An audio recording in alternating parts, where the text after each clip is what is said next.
Hello, my name is Ian Scribner, and today we want to show you how easy it is to compare two scans together in the GOM Inspect software.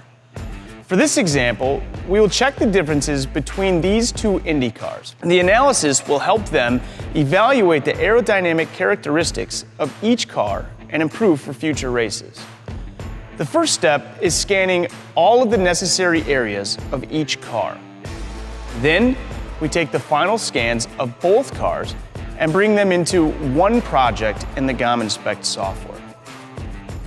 We can then set one of the vehicles as the nominal data, which we will then compare the other scan against. We create our alignment and then can easily see the deviations between the two scans.